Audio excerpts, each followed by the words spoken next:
ඒ වගේම මේ සමාජයේ ඉන්න පුතා මත්තුණු බඹරු ඉටිමල් පොකුරු වල වහන. ලංකාවේ අපහන්නේ නඩුවක් තිබ්බා අවුරුදු කුමාරියෙකුට තේරිච්ච සුන්දර ඥාන දරිවියක් හදිසි මරණයකටපත් වුණා. හදිසි මරණයකටපත් වෙලා මේ අවුරුදු කුමාරි ඉස්පිරිතාලෙන් අරගෙන ඇවිල්ලා මල් ශාලාවට දැම්මා. මල් ශාලාවේදී මේ අවුරුදු කුමාරිගේ රූපශ්‍රීයට වසී වෙච්ච මල් ශාලාවේ වැඩ කරපු කොල්ලෙක් අර මිනිය දූෂණය කළා. මිනිය දූෂණය කළා. දූෂණය කළා අහු වෙලා හිරේ ගියා. ඒ නඩුව තිබ්බා. මත්තුණු බඹරු ඉටිමල් පොකුරෙත් වැහුවා. පණ නැති ජීවය නැති ඉටිමල් වල බඹරු රොංගන්න යන්නාසේම අපේ මේ සමාජයේ මල කඳක්වත් අරින්න නැති කාලකන්‍යෝ ඉන්නවා. චූටි දැරිවියක් දරුසනේ හසින් දකින්න තෝ දූෂණය කරන අය. මහල්ලා මිත්තනිය මව කියන හැඟීම නැතුව දූෂණය කරනවා. ස්ත්‍රී පුරුෂ ભેදයක් නැතුව ස්ත්‍රීන් අතින් පුරුෂයන් අතින් දූෂණය වෙනවා. ඉස්සර නම් පුරුෂයන් අතින් දූෂණය වෙනවා කියලා තමයි දැකලා තිබ්බේ. දැන් ස්ත්‍රීන් දූෂණය කරනවා. මේ ළඟදී ස්කූල් ටීචර් කෙනෙක් O level පන්තියේ ළමයෙක්ගේ ගෙදරකට ගිහිල්ලා දූෂණය කළා තිබ්බා. අර කොල්ලා අය හාඳුරුවෝ 7 දෙනෙක්ද කොහෙද ගෑනු 7 දෙනෙක් හාඳුරු කෙනෙක් දුස් පොවඩේ මෙහෙම වහන්න හම්බුණානේ මේ දෙරනේ ඈ බුදුන් වැඩිය මේ දෙරනේ මිහිඳු මහ රහතන් වහන්සේ අමා දර්ශනේ අරගෙන ආපු අනුබුදු මිහිඳු හාමුදුරුවෝ සමරා උත්සව ශ්‍රීයෙන් පින්කම් කරන මේ මාසේ මේ සම්බුද්ධ ශාසනයේ ජීවමානව පවතිනවා යයි කියන මේ බුදුන්ගේ දේශේ මේ වහන්න හම්බෙනවා. මත්තුණු බඹරු ඉටිමල් පොකුරෙත් ඇත්තට ලෝකේ ගැන උඹ දන්නේද මොනවත් ඔබ කියලා මං කිව්වේ. මෙතෙන්ද ගලපන්න. ඒ ගීතේ තියෙන්නේ ඇත්තට ලෝකේ ගැන උඹ දන්නේද මොනවා? පත්තිනි සලුවලක් ඇත්තු තිරි තිබුණා. පත්තිනි සලු පත්තිනි අම්ම දන්නව නේද? උන්ද හරි ශික්ෂාකාමීලු. උන්ද හරිම ශික්ෂාකාමීලු. දැන් ඒ උන්ද ආරූඪ කරගත්ත ගෑනු ඉන්නවනේ මේකේ. මේ මැණික් කඩවරක් ඉන්නවා. පත්තිනි අම්මා ආරූඪ කරගත්ත ගෑනු ඉන්නවනේ මැණික් කඩවර. කිරි අම්මා දම් වලට යනවා. පාන්දර කරුවල යන්නේ කොලා ඇටමාලේ දාලා සලුව ලාලා ඒ යන උන්දලාගේ බරණ්ඩලු සලුවේ ඇත්තුත්තිරි තියනවාද කියලා.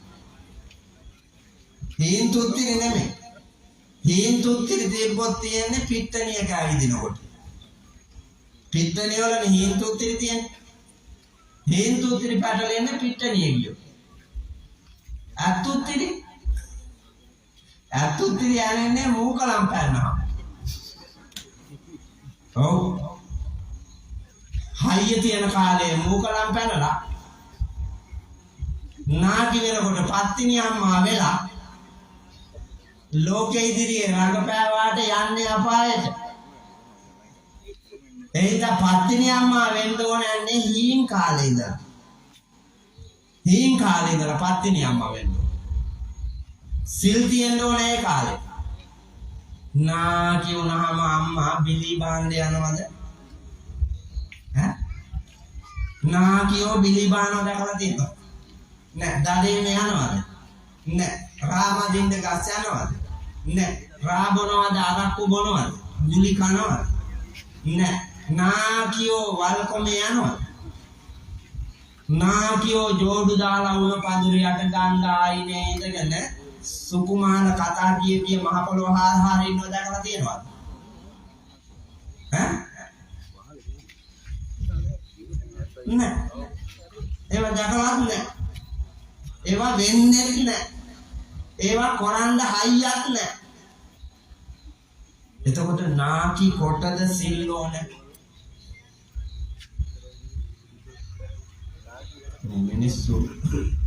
මිනිස්සු යන්නේ කන පිට මේ මිනිස්සු යන්නේ කන පිට මම ඒකයි කිව්වේ භාගෙට දාන්නේ කියලා අපි භාගෙට දාන්නේ අවබෝධයේ ලෝකයේ දකින්න හම්බෙනවා බණ ඇහුවා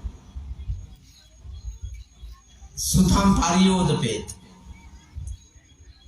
ඊළඟ එක කංකම් විතරදී බණ ඇහුවාම සැක නැති වෙනවා අපි ඔක්කොම සැකෙන් ඉන්නේ නේ සැකෙන් ඉන්නේ එක දේවල් පිළිබඳව සැකයි මට තියෙන සැකේ නෙමෙයි ඔබට තියෙන සැකේ නෙමෙයි මේ අපච්චිට. ඒ අපච්චිට තියෙන සැකේ නෙමෙයි මෙයාට.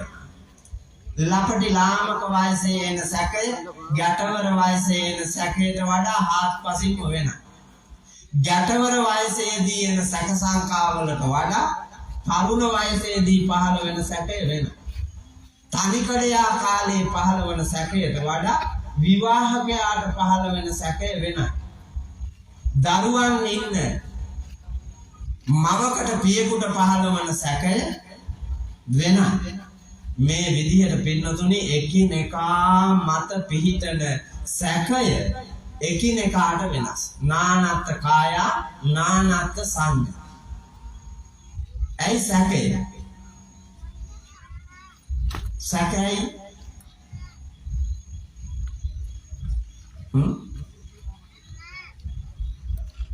ප්‍රශ්න 4ක් තියෙනවා. නිවැරදි වචනය තෝරා යටින් ඉරක් අඳින්න. ප්‍රශ්න 4ක් තියෙනවා. ප්‍රශ්නයක් තියෙනවා උත්තර 4ක් තියෙනවා. උත්තර 4 නිවැරදිම උත්තරය තෝරා යටින් ඉරක් අඳින්න කියලා තියෙනවා. ප්‍රශ්නේ කියවලා බැලුවා උත්තර ටිකක් කියවලා බැලුවා තේරෙන්නේ නැහැ ප්‍රශ්නේ දන්නේ නැහැ උත්තර දන්නේ නැහැ. දැන් මොකද කරන්නේ?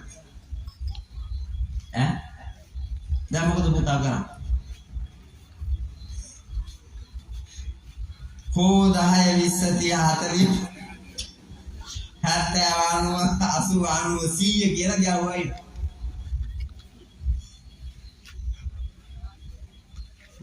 හරියට දන්නේ නැති වෙනකොට පුතා අමාරු වෙනවා. සැකයෙන් බැලුවාම අමාරු වෙනවා. ඒ නිසා විශ්වසනීයත්වයෙන් ලෝකයේ දකින්ද සැකහැර දැනගන්න ඕන. සැකහැර දැනගන්න අවබෝධය ඕන. ඒ අවබෝධයට ආපුවාම අය හෝ 10 20 කියන්න ඕනේ. දැක්ක ගමන්ම ඉර ගන්න පුළුවන්. අවබෝධ කරගත්තා. එහෙනම් හොඳට අවබෝධ කරගන්න ඕනේ. ඒක ලැබෙනවා බණ ඇහුවා. අපිට සැක කාවද? අපිට කාවද සැක? දරුවන්ට මව්පියන්ව සැකයි. මව්පියන්ට දරුවන්ව සැකයි. නෑයොන්ට නෑයෝ පිළිබඳව ගොඩක් සැකයි. ආයතන ප්‍රධානියාට කාර්ය මණ්ඩලය ගැන සැකයි. කාර්ය මණ්ඩලයට ප්‍රධානියා ගැන සැකයි. රටේ රජුරුවන්ට රටවැසියෝ ගැන සැකයි. රටවැසියන්ට රජුරුවෝ ගැන සැකයි. හාමුදුරුවන්ට ගිහියෝ ගැන සැකයි. ගිහියන්ට හාමුදුරුවෝ ගැන සැකයි. මම පන්සලක බණකට ගියා. යතුරු පොට්ටනියම හාමුදුරුවෝගේ ඉන්නේ. යනකොට මාලිගාවේ යතා යනවා වාගේ සලම් බලන් ගාලා ගෙජ්ජි සද්ද තමයි ඇහෙන්නේ. ඇයි අංශකඩේ සාක්කුවල පුරවාගෙන යතුරු පෑන් වාදනයක් ගෙනත් තියන්න කොප්පේ ගන්න බලනකොට ආඳුරුනේ සංවිධානය කරන්නේ පොඩි හාමුදුරුවෝ යතුරු තියන්නේ ලොකු හාමුදුරුවෝ ගාව. ලොකු හාමුදුරුවෝ bathroom එක. යතුරු පොට්ටනියද bathroom එකේ. ඕකයන්නේ කියන්නේ. නාලා එළියට එනකන් ඉඳලා කිව්වා මම ජීවිතේට ගැටමුඩි ගහන්න නැතිව. ඔව්. දායකයන්ට හාඳුනුව සැකයි හාඳුනුවන්ට දායකයෝ සැකයි යා දෙක නොරත රත සමග පෑහීමක් නැත. සැකෙන් බලන තාක්කල් යා වෙන්න හයි වෙන්න බැඳෙන්න හැම වෙලාවෙම කැලිච්ච ගම. එතකොට ලස්සන ගමනක් යන්න ශක්තිය ඇති ගමනක් යන්න බෑ. ඒක වර්තමානයේ අපිට හොඳට පේන්න තියෙනවා. සම්බන්ධතාවය අවබෝධයෙන් පින්නතුනි බුදුහාමුදුරුවෝ ගැන ධර්මය ගැන ඔයාලට බුදුහාමුදුරුවෝ සැකයි නෑ. මේ ඉන්න අය බුදුහාමුදුරුවෝ සැකද නැද්ද? අපේ හඳුන්නේ මේ මෙවොන්දලා ඉන්නවා නේද? පිරිමින්ට එතර නෑ. පිරිමි අයට එතර නෑ. ගෑනු අම්මන්ඩිලාට න බුදුහාමුදුරුවෝ ගැන ඕම්දලාමයි වැඩිපුර පින්කම් කරන්නේ. නමුත් බුදුහාමුදුරුවෝ ගැන අවතක්සේරුවෙන් බලන්නේ තෝතලා.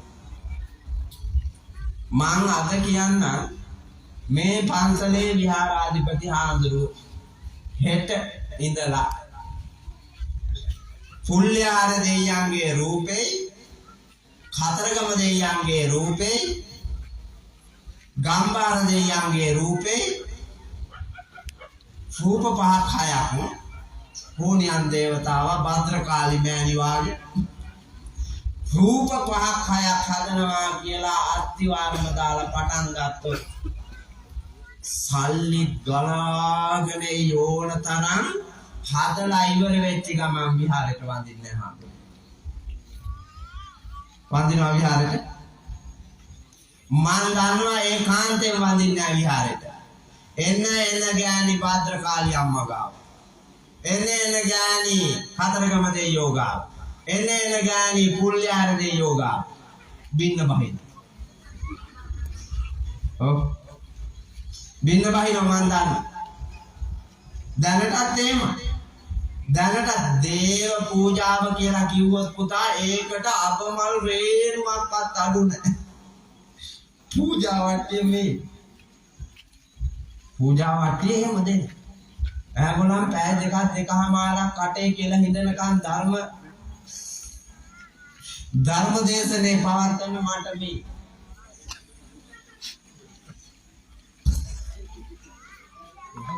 කතරගම දෙයියන්ගේ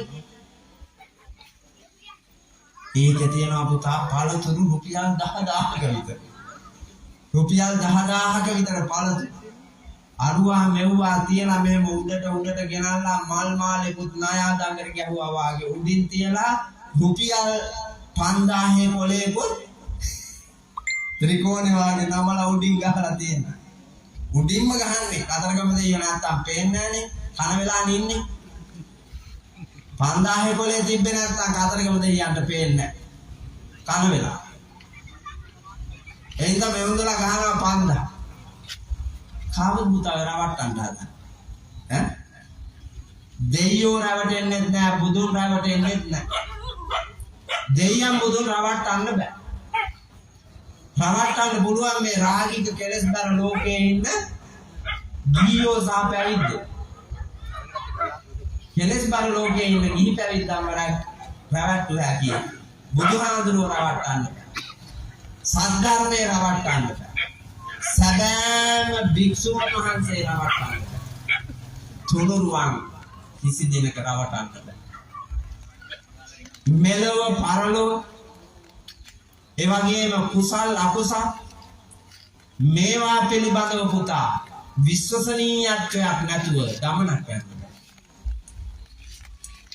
එහෙනම් විශ්වාස පරමාඥාති ලෝකේ හොඳම නෑකම විශ්වාසය මත පිහිටා සැකහැර දැනගැනීමේ වාග්ය බණහුවාම ලැබෙනවා. දිට්ඨි මුජුං කරෝති ඍජු දැක්මක් ලැබෙනවා බණහුවා. මිත්‍යා දෘෂ්ටිය නැතිව මේ ඉන්න හැමෝම මිත්‍යා දෘෂ්ටිකයි. මිත්‍යා දෘෂ්ටිය කියන්නේ සුදු මහත්තයා මොකද්ද මිත්‍යා දෘෂ්ටිය කියන්නේ?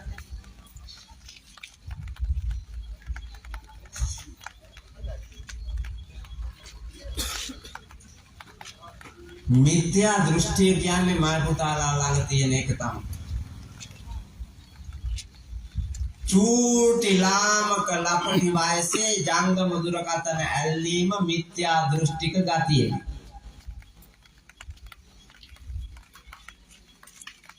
මම හරි නේද?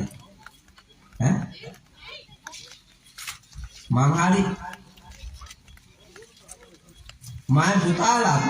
මය පුතාලාගේ අම්මලත් මිත්‍යා දෘෂ්ටික හින්දා වැරදි. මය පුතාලාට වඩා මය පුතාලාගේ අම්මලා වැරදි.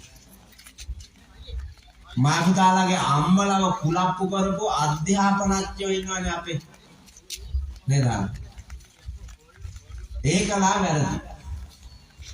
අධ්‍යාපන ඇමති ලේකනෝ ඉන්නවනේ අපේ ලංකාවේ. ඒකලා වැරදි. අපේ රටේ සකල පාලකයෝම ඒ කරපු වරදේ ආදීනව තමයි බුද්ධිය ගරා වැටිච්ච මිත්‍යා දෘෂ්ටික ජාතිය මේ දෙරණේ පහළ වෙන්න හේතුව. විධිමත් අධ්‍යාපන ක්‍රමවේදයක් දේශීය මානවයාට ලබා දෙන්නේ නැති නිසා ඔවුන් විනාශ වෙනවා.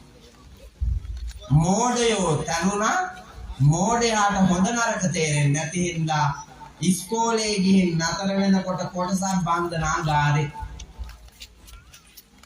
කොටසක් පුනරුත්ථාපන කඳවුරු වල කොටසක් අතපය කඩාගෙන රෝහල් වල කොටසක් මානසික ආතතිය හැදිලා පිස්සෝ වෙලා මානසික රෝහල් වල කොටසක් ළමා නිවාසවල කොටසක් මහලු නිවාසවල ගෑනු දැරිවියෝ කොටසක් පරිවාස භාරේ කොටසක් කාන්තා පිහිට ආයතනවල අයියා මම කියන්නේ මට ඔතේ බලවන්නේ ආවද යන්න සුද්ධ අධ්‍යාපනයේ ප්‍රතිඵල දෙන්න අපි ජෝටි කාලේ ඒවා තිබ්බදාම අපි ජෝටි කාලේ මේවා තිබ්බේ නැහැ. අපි ගියේ මිත්‍යා දෘෂ්ටික ගමනක් නිසා අපිට සතුට සැනසීම නිදහස සෞභාග්‍ය පිරුණු බුද්ධිමත් මගතොට පෙනුනේ නැති නිසා මිත්‍යා දෘෂ්ටික ගමනක ප්‍රතිඵලය මිත්‍යාවෙන් අපායට. ඒ නිසාවෙන් බණ ඇහුවාම මිත්‍යා දෘෂ්ටිය නැති වෙලා සම්‍යක් දෘෂ්ටිය ඇවිල්ලා දිට්ඨින් උජුං කරෝති ඍජු දැක්ම පහළ වෙනවා. එහෙම මිනිහාට චිත්ත මස්ස පසීදති මෙලව ජීවිතයේ පරලොව ජීවිතයේ සංසාර ගමන නවත්වා ලබන උත්තරීතර සැපත වූ අමා මහ නිවනින් සතුටු වෙන්නට පුළුවන් වාග්ය උදා වෙනවා.